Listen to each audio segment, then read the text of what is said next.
Good day, everyone. I'm Harold J. Ines, DHRT Section B. This subject is GE 101 Understanding Self. My presentation is Topic 3, Lesson 1 Learning to be a Better Student. Learning to be a better student. Student life is the happiest and most crucial period in the life of a person. It is not just about attending classes in a course and working hard to attain an appropriate level of mastery of a subject under the guidance of an instructor. Student life is a phase where a person acquires the values of hard work for better grades, discipline, punctuality, teamwork, unity, and more, and strive to become a successful and good human being. It is a period of time that shapes an individual and prepares them to face the upcoming challenges of life with courage and strength. As learners, students play a crucial and active role in education. They involve and interact with students and teachers, participate in classroom discussions, and act in a receptive manner. With changing times, the role of learners in education has got subverted from a facilitator to a task monitor. They collect materials for learning and assignments, check on their study times, put back materials at their respective places after using them. Developing excellent communication skills, being friendly and polite, and making practical applications of what they learn are some of the major roles that students play as learners in education. Students will be more successful with their learning by being responsible, participating, and having a positive attitude. Also, there are other ways to really become a better student. This is according to Eder Rabia, which states that in order for a student to become a better, or rather better in learning and on other aspects, a student must be enthusiastic. And what is an enthusiastic learner? An enthusiastic learners excel at understanding a wide range of information. They are reliable, responsible, and committed on what they are doing, and often engage themselves in functional activities. Another way to become a better learner, according to Eder Rabia, is to set clear goals and plan on reaching them. Student must create a clear goals and set a plan. Student must know what they are aiming for and to figure out or come up with a plan on reaching their goals. This is also a way for a student to use their gain knowledge to develop a powerful strategy for them to think deeply on the knowledge they have found and to use this on reaching their goals, and must and also one of the ways to become a better student is to keep on learning. Students must be focused and must really give importance on the things that makes them more knowledgeable and give them that skills on becoming a better learner. Lastly, according to Eder Rabia, students must challenge themselves because it will shape their aspects and it will develop their learning skills and to use these skills to achieve what they are aiming for or on what they are learning for. Knowing the self is not enough since who you are is partly made up of your choices. You must also have the ability to choose, especially to be better you. So, knowing self is not about knowing your favorite color, your favorite food, or your hobbies, or what interests you most. Knowing self do really takes time, and knowing self is to explore much deeper for us to know oneself. We know that it's our choice and we made our own self knowledge to have this ability to become what we are and to become what we are dreaming for and to become a better version of ourselves. In the school setting, you must, or your knowledge of yourself should at least enable you to become a better student. So, in school,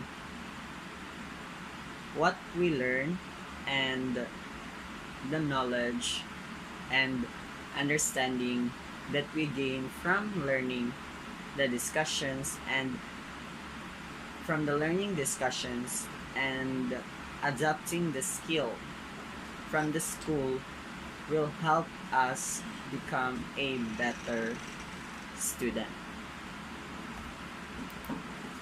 This lesson will present several techniques that you can adapt depending on your situation and preferences to make you a better learning. So in this lesson, we will be able to know the several techniques that we adapt on having these situations that we experience from learning and that to our preferences to make us a better learning. Learning should not just mean studying for your quizzes and exams in school. Learning could also occur outside the confines of a book or classroom, like when you want to acquire a new move in your favorite sport or the skills for a certain hobby, among others. So, learning is not just about from the task, quizzes, reports, exams, and presentations that we used to do in school. Learning is more of those things that we used to do in school. Learning is far and beyond just a text or the activities that we used to do in a classroom. Learning is like how we elaborate our skills and how we learn from it and use it to acquire new skills from our hobbies and our interests. For example, like you want to learn how to play volleyball, like to know the proper way of digging, receiving, serving, and spiking. But in order for you to learn these things, you must adopt the skills and train for it, for you to become or for you to be good at playing volleyball. Furthermore, the techniques here are not the only techniques available, and months or years from now, new ways on how to study better will be discovered or rediscovered. What is important at this moment is that you learn how to learn these things. So as times as time goes by, there will always be new ways and new techniques that the students will be discovered or rediscovered, and that will elaborate more the students' learning skills, which make them more knowledgeable. So we are Homo sapiens, or what they call the wise men. We think in a more complex level than our ancestors, and most of it, if not all, of the other beings.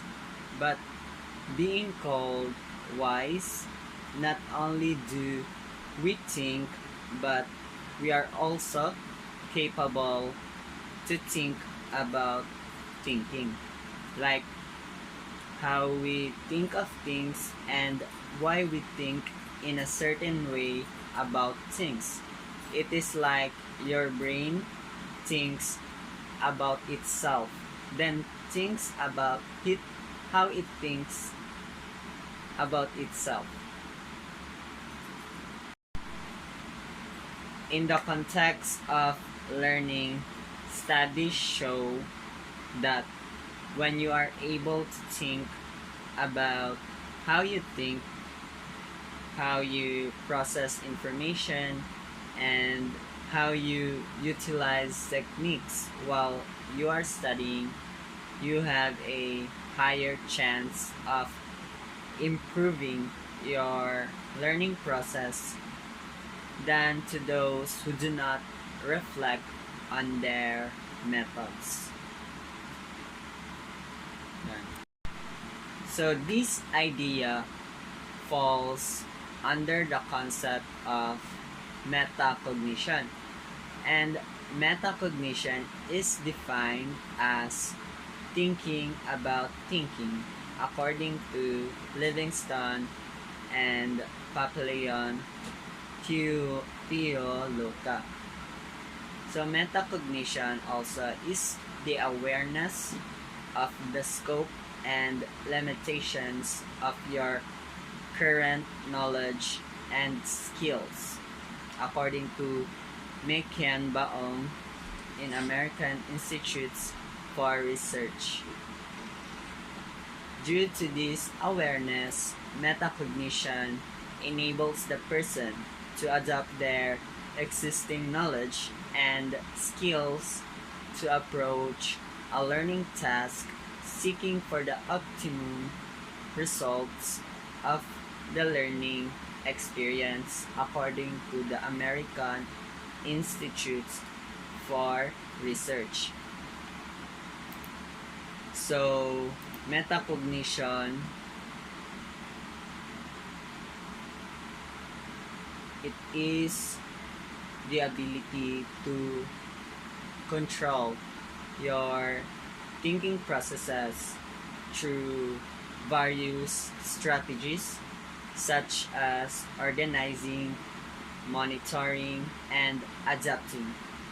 Additionally, it is your ability to reflect upon the task or processes you undertake and to select and utilize the appropriate strategies necessary in your intercultural interactions.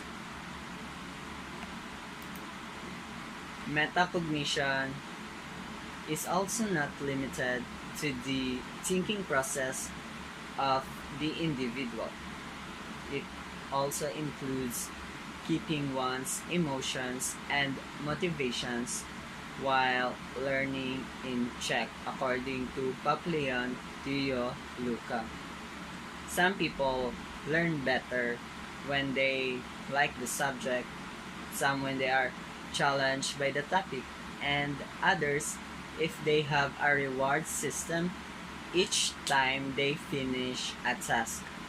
The emotional state and the motivation of a person then should also be in the preferred ideal state for that person in order to further facilitate his or her learning.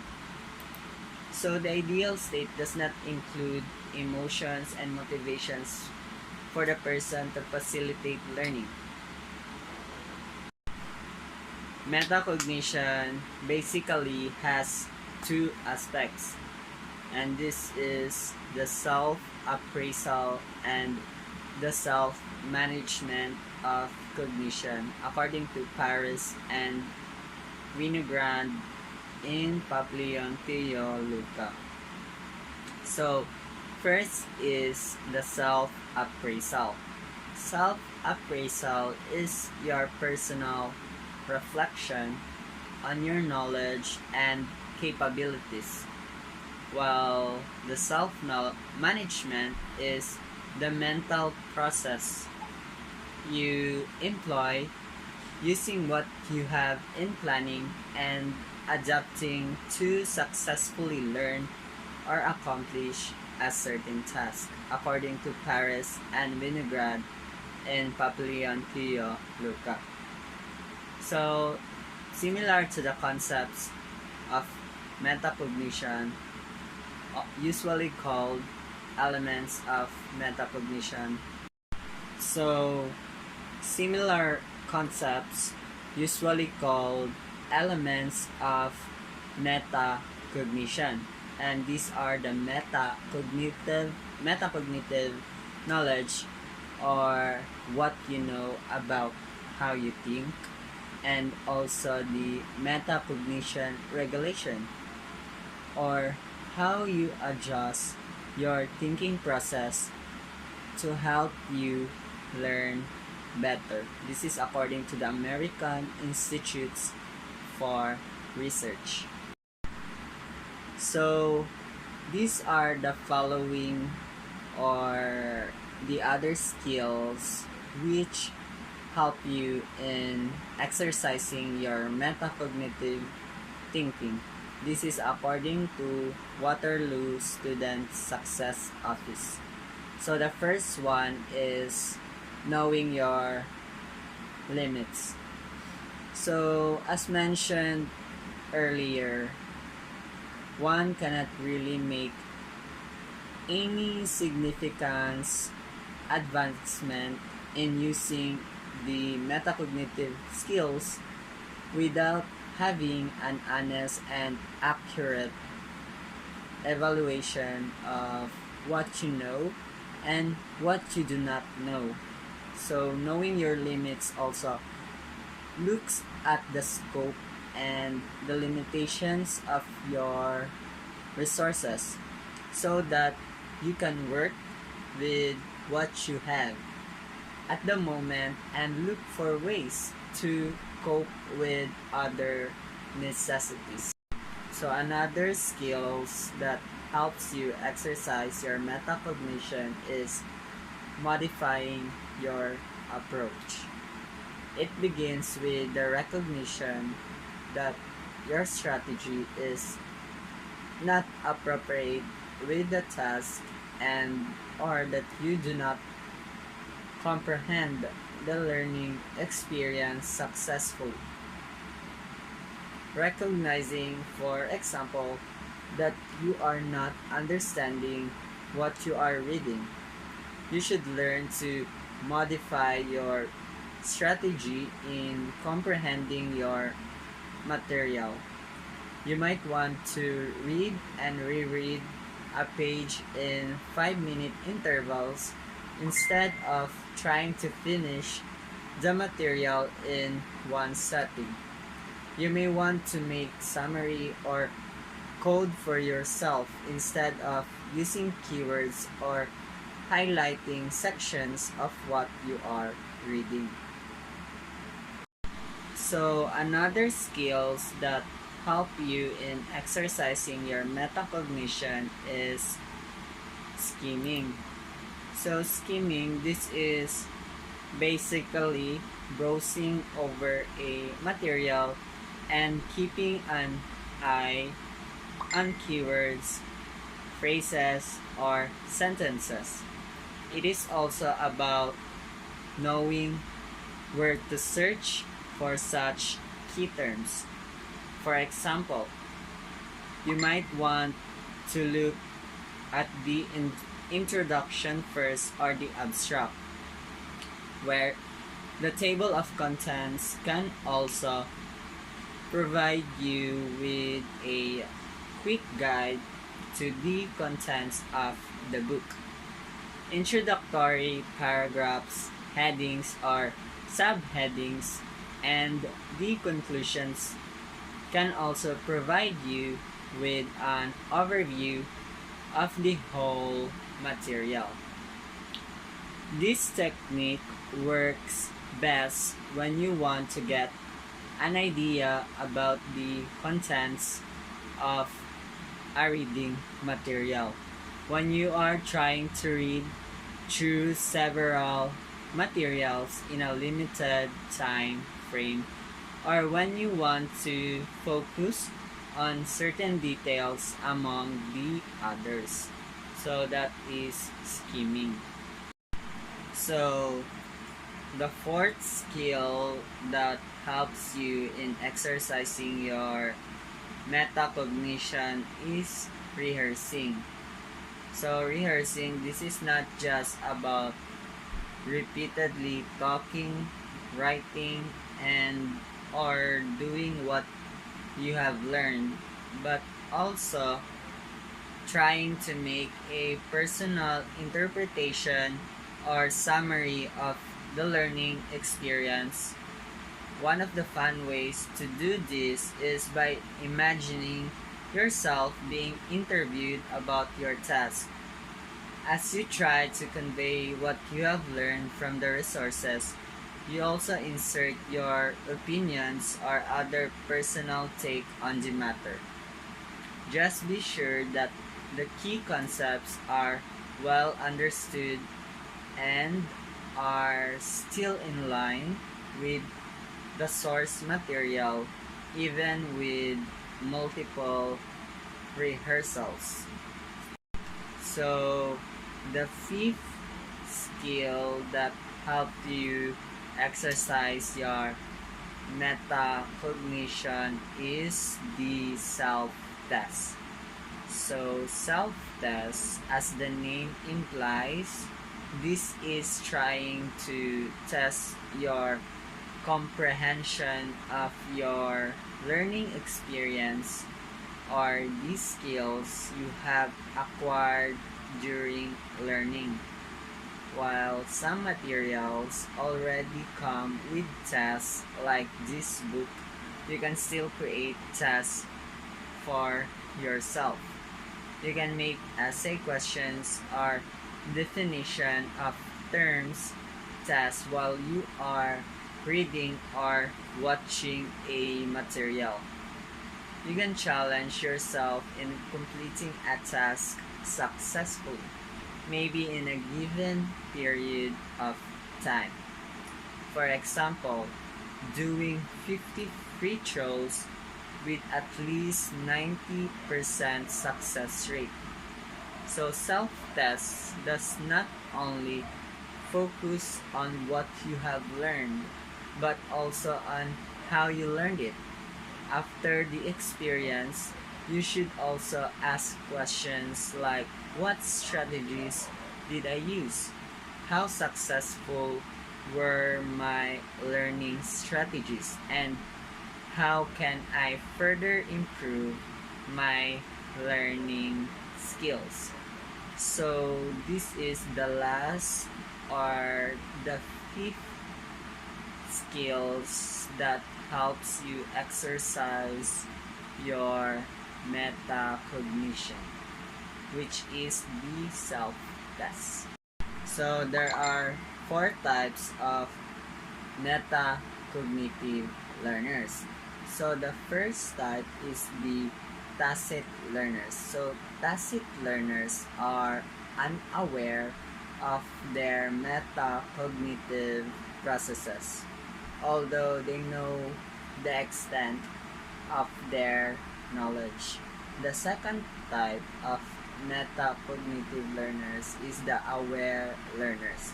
So aware learners know some of their metacognitive strategies, but they do not plan on how to use these strategies or these techniques on their ways. So the third types of metacognitive learners is the strategic learners. So as the name implies, strategic learners is to strategize and plan their course of action toward a learning experience. And the last type of metacognitive learners is the reflective learners. So reflective learners is reflect on their skills while they are using the strategies and adapt the metacognitive skills depending on their situation. So those are the four types of metacognitive learners. So here are the other tips that you can use in studying. This is according to Queensland University of Technology Library. So first is you should make an outline of the things you want to learn, the things you are reading or doing, and the things that you remember. So you should make an outline of those things. Second is break down the task in a smaller and manageable details for you to really do better and study better, and also for you to come up an idea on the proper way of learning. Third is integrate variation in your schedule and learning experience.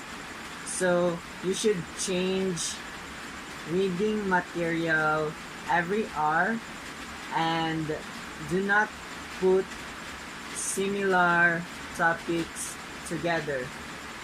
Like try studying English then mathematics instead of English then Filipino or Filipino subject together. Also include physical activities in your planning. And the fourth tip is try to incubate your ideas. So you should first write your draft without doing much editing. You should let your ideas flow. Then leave your draft at least overnight or around 24 hours. So some even do not look at it for a week and do something else. So after a given period of time, go back to your draft or your prototype and you might find a fresh perspective about it. Sometimes during incubation, you suddenly have ideas coming to you. So you should write them down in a notebook first and do not integrate them into the draft yet. So after that, you should review what you have written when your incubation period is done, or when the incubation period is finished. So that's the fourth tips. So the fifth tip is you should revise, summarize, and take down notes. Then reread them to help you minimize cramming in the last minute, especially when you have weakness in memorizing facts and data. So there are some people that are motivated when the deadline is very close, like they should finish the task within the day, or they should pass their assignments tomorrow, for instance, and they just review the day before some evaluation of their exercise. So if you are that kind of person, you may still motivate yourself and have that feeling of urgency at the last minute. But by using the aforementioned techniques, your cramming need not to be desperate attempt to learn, but only as a way to really energize your brain as you make a final review of the things that you have already been studying within a week or for a week or so before. So that's the fifth tip of studying. And the last one is to engage what you have learned. So you should do something about it. On a reading material, for example, you should highlight the keywords and phrases. You should write your opinions about the matter on a separate notebook. Or you can create a diagram or a concept map. So there are some people also learn best by copying the key paragraphs word for word. You may want to look for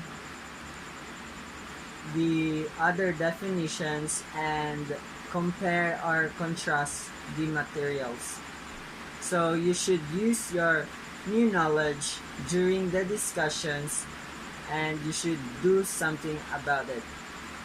So that's how you engage what you have learned. So that's the last tip on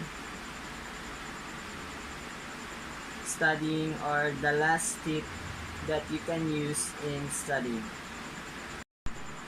So let us review what I have discussed from my lesson. So first is metacognition. So metacognition is defined as thinking about thinking. And there are two aspects of metacognition. And these are the self-appraisal and self-management. Also, there are elements of metacognition. The first one is the metacognitive knowledge, or what you know about how you think. And the second one is the metacognitive regulation, or how you adjust your thinking process. So metacognitive knowledge has several variables. First is the personal variable. Second is the task variable. And the last one is the strategy variable. Also, there are metacognitive skills, and these are to know your limits, modify your approach, scheming, rehearsing, and self-test. And lastly, there are 4 types of metacognitive learners. The first one is the tacit learners. Next is the aware learners. Next is the strategic learners. And lastly is the reflective learners.